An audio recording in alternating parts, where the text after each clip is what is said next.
Пандемия туризм жана тейлөө тармагына терс таасир этти. Бирок ошол эле учурда ал ар дайым заманбап трендтерден артта калбай иш алып барган мамлекет же бийлик үчүн кандай мүмкүнчүлүктөр бар экенин ачык көрсөттү.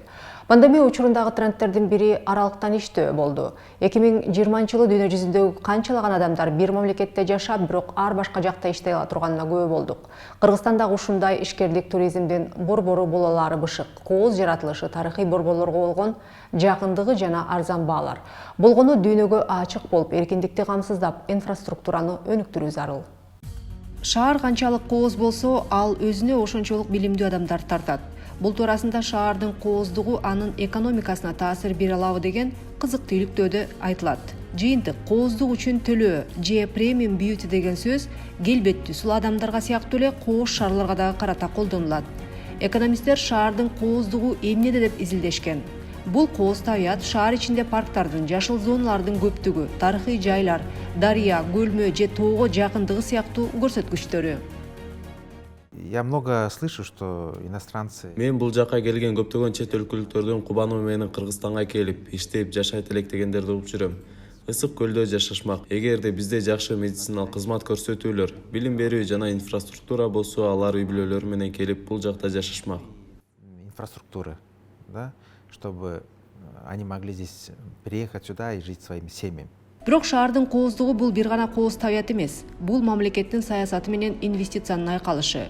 Шаардын сейил бактарына инвестиция салынса, тарыхый объекттери сакталса, анда барган сайын шаар кооз болуп, билимдүү жана акчалуу адамдарды өзүнө тартат. Кыргызстандын экономикасы кен байлыктарга эмес, адам ресурстарына байланган. Улуттук статистикалык комитеттин маалыматтарына карасак, ички дүң продукцияда тейлөө тармагынын үлүшү 2020-жылы 46,3% түзгөн. Ишкер коомчулук Кыргызстандын сервистик өлкө болууга, кызматтарды, болгондо дагы креативдүү кызматтарды экспорттоо потенциалы бар экенин айтып келишет. Буга IT тармагы мыкты үлгү болот.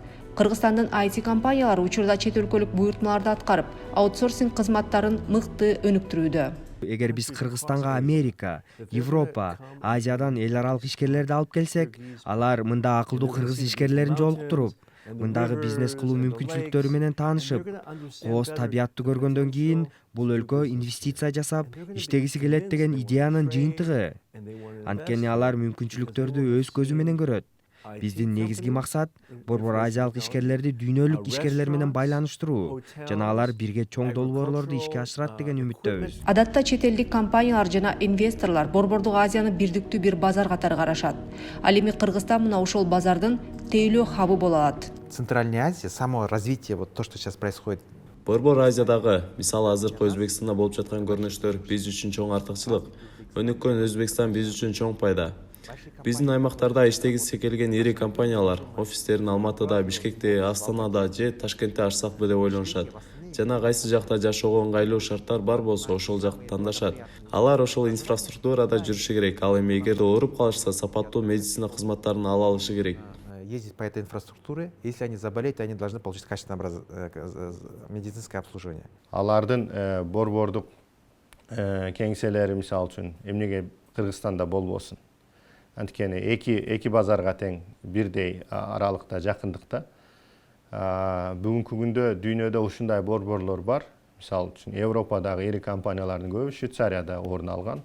Эмнеге десеңиз, Швейцарияда жаратылышы, экологиясы таза, билим берүүсү жакшы, саламаттык сактоосу жакшы. Ошондуктан ал жака жогорку деңгээлдеги адистерди ал жака тартуу оңоюраак болот. Бирок бул үчүн Кыргызстан инфраструктураны жакшыртып, алды менен сапаттуу билим, медициналык тейлөөнү сунуштап, коомдук коопсуздукту камсыздап, жашоо үчүн татыктуу шарттарды түзүп бериши керек. Создайте базовые моменты. Создайте базовые... Мамлекет жок дегенде базалык коопсуздук менен камсыз кылыш керек. Бул мамлекеттин бирден бир негизги милдети. Бул жерде сөз экологиялык коопсуздук тууралуу болуп жатат. Анткени мен 3 ай бою өз ден соолугумду зыянга кептирип жашоого даярмынбы? Анткени Бишкекте кышында кара түтүн каптайт, ал эми жайындачы. Азырда биз бактарактарды кыйып, алардын ордуна бадалдарды отургузуп, алар болсо 20 жылдан кийин гана көлөкө бере алат. Ошентип коомдук коопсуздуктун принциптери дагы деле бузулууда. Благо, оно у нас есть, и поэтому мы имеем все то, что мы имеем. Кыргызстанда мамлекеттин күчү менен бул инфраструктураны куруу дээрлик мүмкүн болбой келди жана мындан кийин деле ишке ашары күмөн. Андыктан өкмөт мамлекеттик жеке өнөктөштүктү өнүктүрүп, бизнес менен кызматташышы керек. Мисалы, бизнестин күчү менен өлкөдө сапаттуу билим берген, эл аралык стандарттарга жооп берген мектептер пайда болууда. Ошондой эле жеке медициналык клиникалар ачылып, алар өз кызматтарын өлкө ичинде гана көрсөтпөстөн, медициналык кызматтарды экспорттап келишет. Болгону бул үчүн мамлекет адилеттүү атаандаштык чөйрөсүн калыптандырып, эркин соода мамилелерине шарт түзүүсү керек. IT Кыргызстанга экспаттардын жана чет элдиктердин көңүлүн буруучу борбор боло алат. Кыргызстанда жашап бүткүлдүүнөгө иште 10 жыл мурун ушундай уран алдында жогорку технологиялар паркы негизделген. Бүгүнкү күнү бул өлкөдө өтө тез өнүгүп жаткан долбоор. Бул убакыт аралыгында парктын резиденттери жалпысынан 3 миллиард 747 миллион сом же орточо курс менен санаганда 60 миллион долларга тете иш аткарган. Мунун 80% экспорт. Ал эми мамлекеттик казынага салык түрүндө 130 миллион сом төлөнгөн. Мындан бир аз мурун дүйнөлүк IT рыногундагы ири оюнчулардын бири болгон Белоруссияга кыргызстандык резиденттер продукцияларын экспорттой баштады. Жогорку технологиялар паркынын директору Капиталга берген интервьюсунда Кыргызстанда жашап бүткүлдүүнөгө иште аттуу концепциянын кандай иштеп жатканы туурасында айтып берди. Жылдан жылга деген география экспорту деп коебуз, абдан кеңейип атат.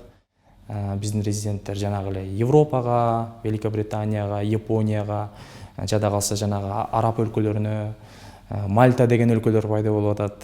Кызыктуусу ушу 3-чү кварталда биз деген Белоруссияга дагы экспорттап баштадык. Кызыктуусу деген бул жерде мурун көп экспорттоочу эмеспиз, өзүңөр билгендей Белоруссия өзү Европанын деген эң чоң аутсорсинговый мамлекет катары өзүн деген эметет да, реклама кылышат дегенде. То есть бул жерде, значит, деген биздин Белоруссиянын компаниялары Кыргызстандын потенциалын көрүп, Казакстанда, Кыргызстанда, Өзбекстанда бир кандайдыр бир жанагындай брендч деп коет го, өзүнүн филиалдарын ача башташты да.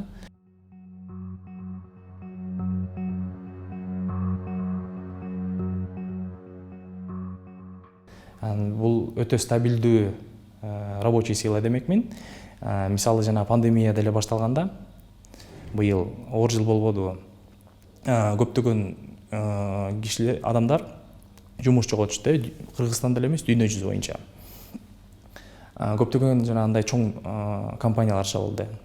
Бир 400-500 жыл иштеген компаниялар да жабылып атат. Бизде деле деген оорчулуктар болду, кээ бир компаниялар деген зарплаталарын бир аз азайтты, же болбосо кээ бир сотрудниктерин сокращать этти. Бирок ошол эле учурда рост бар да, то есть өсүп атышат ошол балдачы.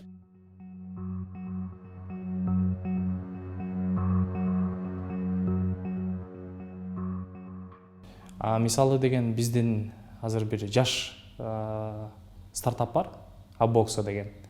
Кыргызстандан 2 жигит. Ошол бул деген мини приложенияларды түзөт да. Алар деген сингапурский акселераторго катышып, Кыргызстандан 2 бала финансирование алышыптыр да. Ошо финансированияны Силиконовый долинадан, Америкадан жасашыптыр да. Ошондо анан жана өзүнүн деген ошол приложенияларды түзгөн программисттер, алар Кыргызстандан эле эмес, ошол эле Сингапурдан, Кыргызстандан, Казакстандан жана башка өлкөлөрдөн экен да. Бул жанагы ошо жана глобализациянын бир жакшы, менин оюмча, примери. Кийин мындай стартаптар өтө көп болот го деп эсептейм. Уже мурункудай мисалы границалар, өзүңөр билесиңер да, инвестиция бергенде, акчасын өзүн бергенде адам өзүн көрүшүм керек, бул кандай адам экен, кандай команда экен деп, мындай көптөгөн орчундуу суроолор пайда болчу да. Бирок азыркы учурда глобализация болуп атат, пандемия болуп атат, бул дүйнө биздин өзүбүздүн жашоо шартыбызды абдан өзгөрттү. Анан мындай стартаптар көп болот го деп эсептейбиз да. Онлайн эле жанагы pitch day деп коет да инвесторлордун алдында. Ошондойлор деле айтып, ишенсе, акчаны уже жеңил берип калышты да. Азыр деген ошо стартаптардын түзүлүшүнө эң жакшы убакыт деп айтса болот. Жогорку технологиялар паркынын резиденттеринин арасында Жапон өлкөсүнүн компаниясы да бар. Бул Pricer Bishkek, Япониянын Pricer IT компаниясынын алгачкы чет өлкөлүк филиалы. Учурда Pricer Bishkek Япониянын алдыңкы 500дөй компаниясы менен иштешет.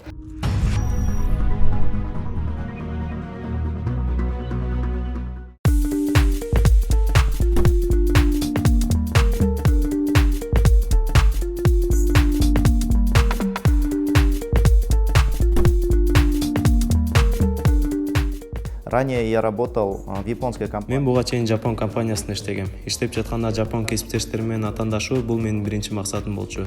Анткени Жапон адистеринин билим деңгээли өтө жогору. Алардын деңгээлине жеткенден кийин мен жетекчилер менен Кыргызстанда компаниянын филиалын ачуу мүмкүнчүлүгү боюнча сүйлөштүм. Эгерде иш менин колумдан келсе, кыргызстандык программисттер деле иштей алышат. Если я справился, значит и кыргызстанские программисты тоже могут справиться.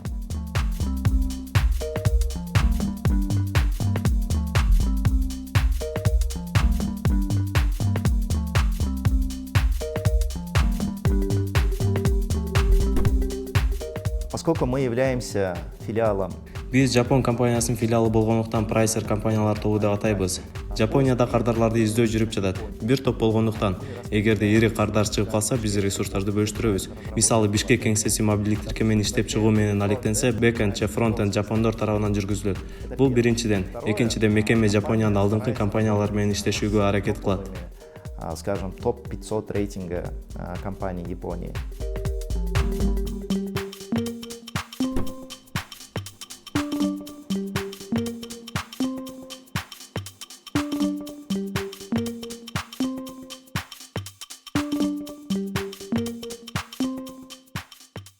Если человек попадает к нам... Адам биздин компаниябызга жумушка орношкондо ал үй бүлөгө келгендей болот. Анткени бул жерде дээрлик өмүр бою жумуш менен камсыз кылуу жөнүндө сөз болуп жатат.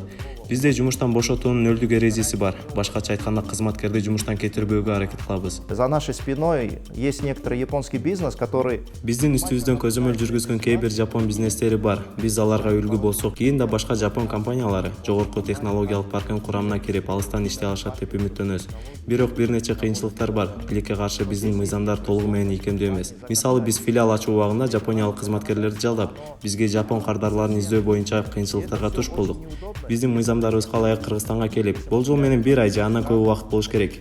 Мүмкүн болгон справкаларды алыш зарыл. Мунун баары ыңгайлуу эмес. Эстония жана Грузия сыяктуу башка өлкөлөргө карасак, ал жака сөзсүз учуп келүү керек эмес. Албетте, IT чөйрө бул өзгөчө, ийкемдүү тармак. Ошондуктан мыйзамдарды өзгөртүш керек. Чет элдик IT бизнесинин кириши канчалык жеңил десек, бул баарына, анын ичинде Кыргызстанга да жакшы болот.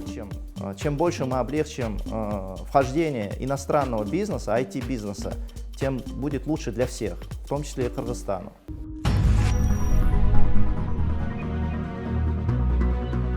Инфраструктуранын өнүктүрүү бул чет өлкөлүктөрдү тартууга гана эмес, жарандар үчүн дагы маанилүү. Өнүккөн өлкөлөрдөгү артыкчылыктар, ыңгайлуулук, кызматтарга болгон жеткиликтүүлүк адамдардын көп нерсеге умтулуусуна жардам берип, өнүгүүгө алып келет. Бизден кийинки каармандар аймактарда глобалдуу маданиятты жайылткандар.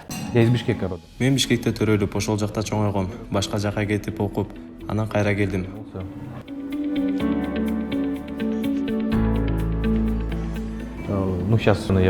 Азыр мындай сөздөрүм үчүн өзүмдү күнөөлөйт элем. Бирок ал учурда Ошто жашоо мен үчүн экзотика болмок.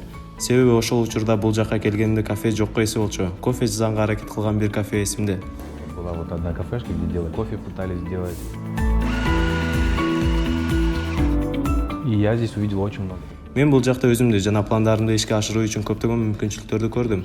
Ошол учурда эле Бишкекте кофейня ачуу абдан кымбат болчу. Бул дагы мага чоң таасирин тийгизип, эч нерсе жок жерде өнүгүү, биринчи болуу жакшы дедим. Жөн эле тамактануучу эле жай эмес, бизде ар кандай кечелер болуп турат, мастер-класстар болуп турат. Бул жергиликтүү элге пайда келип, жаңы бир нерсе үйрөнсүн депчи.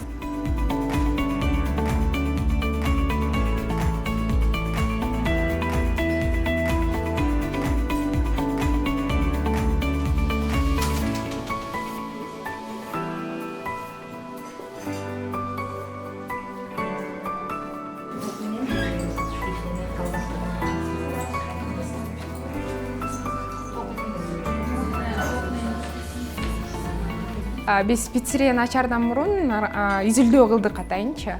Эмне жок, эмне жаңылык болуп кире алат депчи.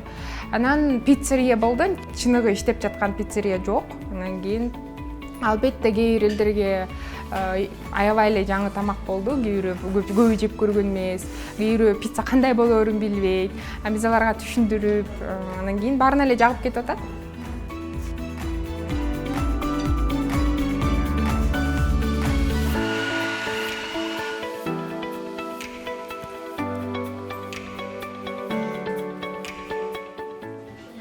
башка культурный жактан балким мындай алмашуу болуш керек деген ойдо ошо жаштар менен ошо туристтердин ортосунда бир алмашуу болсун деп, катнаш болсун деп бир культурный образовательный центр кылалы дегенбиз да. Анан кийин ал центрда тамак аш ичишет, анан кийин же ар кандай кечелер болуп турат депчи. Ну, кофейня это же не просто кофе. Кофейня бул бир эле кафе эмес, бул атмосфера түзүү. Албетте башында кыйын болгон, бирок Кудайга шүгүр уланып кетти. Адамдар китептерди алып окуп башташты. Алар Бишкектен келгендер эмес, бул жакта Оштун тургундары. Өздөрү менен кошо шахмат ала келип бул жакта ойношот, кээде калтырып кетишет. Мен мурда кафеде шахмат ойногондорду бир да жерден көргөн эмесмин. Башкача айтканда бул акырындык менен жылып жатат. Шахматы сами приносят шахмат, оставляют. То есть, ну, потихонечку это идет. Меньше страха. Просто пробовать.